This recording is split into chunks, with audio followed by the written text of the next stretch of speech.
Iran so far. You can see those skies right there. This is a live picture over Tel Aviv. That has not happened. We're going to go to Rachel Scott at the White House because, Rachel, we know that President Trump came back to the White House earlier this evening for that meeting with his national security advisors.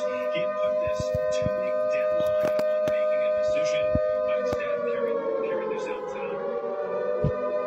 Yeah, the president initially said that he was going to give Iran 2 weeks. He was going to wait 2 weeks to decide whether or not he was going to move forward with these strikes. And the president really evolving on this over the last several days. I will tell you that I spoke to the president a week ago, and he said it was possible that the U.S. could strike, but at that point, it was not something that they were going to move forward with. And then we saw the president come back from the G7 summit very early. The president meeting then with his national security advisors in the Situation Room. Day after day, we were told by sources at that time that he was warming up to this idea of the possibility that the U.S. would now be involved. And this is something that the president has, in fact, decided to move forward with, as he announced tonight on social media, on Truth Social. Now, senior administration official that I just spoke to told me that the White House, the Trump administration, June 21st, 2025, 8:32 p.m. Central Time, Central Daylight Time. Understated here. I was told by sources this week that Netanyahu was putting a lot of pressure on the president himself for the U.S. to get involved. And this is exactly what Israel wanted to see. This has, though, created quite the divide, I will tell you, here in Washington and within the Republican Party, because this is the most consequential thing that the president has done yet. But he also campaigned, even in his inaugural address, on being a peacemaker, on ending wars, not having the U.S. be involved in foreign conflicts. Now the president announcing tonight that the U.S. has moved forward with this direct involvement, and we are waiting for him to address the nation in just under 30 minutes. Rachel Scott for us, thank you. And more on that division. Let's go to Jay O'Brien on Capitol Hill. Jay, you're getting word on who was briefed and who wasn't ahead of this attack. We know that there are some very different opinions, even within the Republican Party, on whether or not this strike should have even been carried out. Yeah, and we just heard from Rachel. Crazy. So Rachel and I both heard from multiple congressional Republicans who say they were briefed. John Thune, top Republican in the Senate, saying he was briefed ahead of this military action.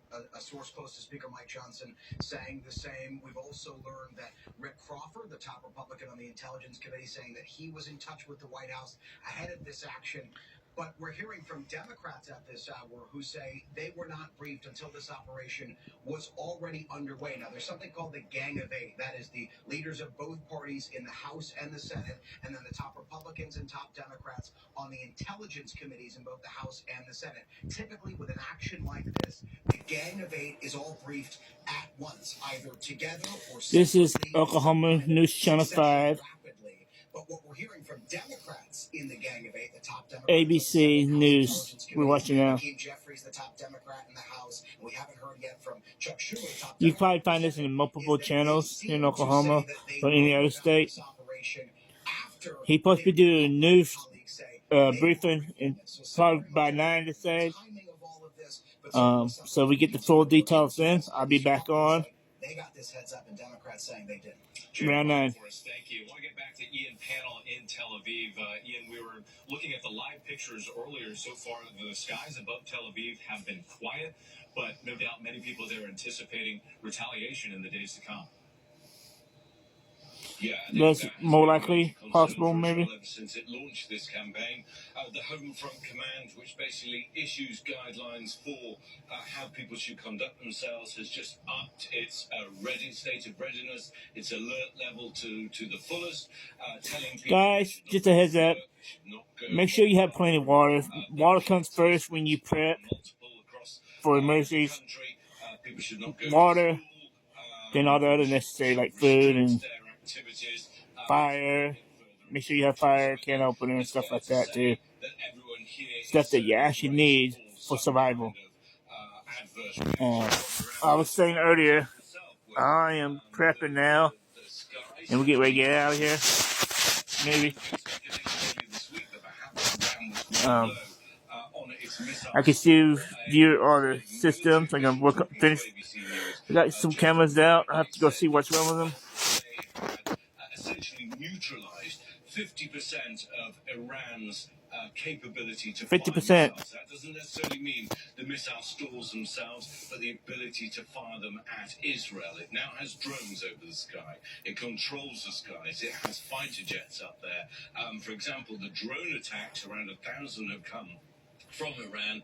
They've all been intercepted, according to Israeli officials, Wow. using attack helicopters, using the Iron Dome air defense system, and other resources in the region. We have the US THAAD air defense system that's been in operation, but we still think that something in the region of 10 to 15% of Iranian missiles are getting through. There's some indication. If you're just joining, this is late breaking news.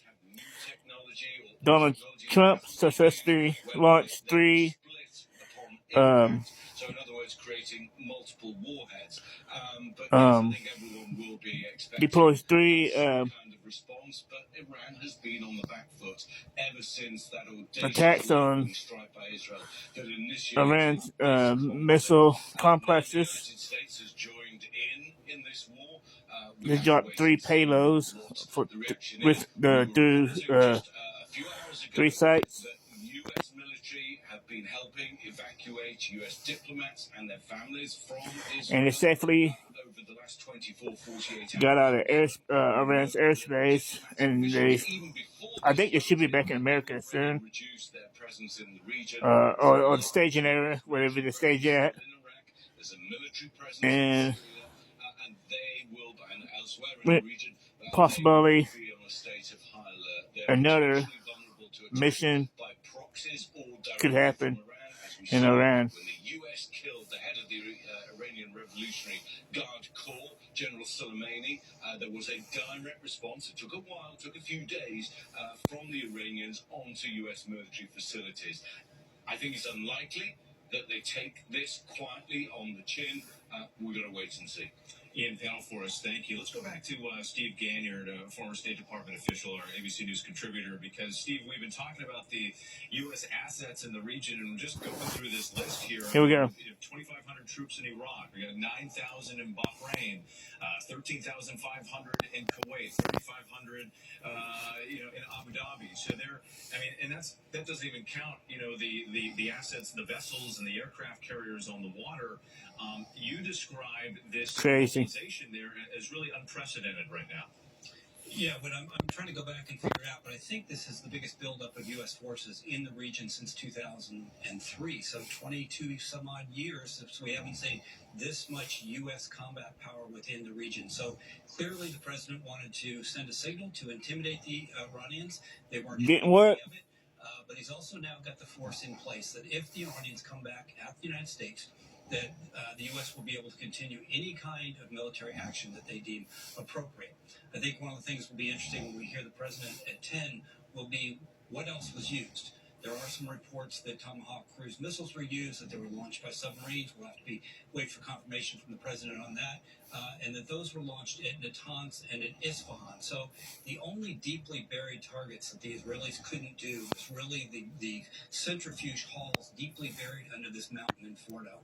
Natanz and Isfahan were 2 of the other places where much of the research was going on. And so if the U.S. used these cruise missiles, which, as you remember, they fly very low to the ground, they're not penetrators, so they can go take out things that are on top of the ground. But that would have been sort of the coup de grace, to take out what the Israelis hadn't at those 2 major facilities in Isfahan and Natanz. But the attack on Fordo, we'll see how many B-2s, probably at least 6 weapons were dropped to take out all of those centrifuge halls underneath that mountain.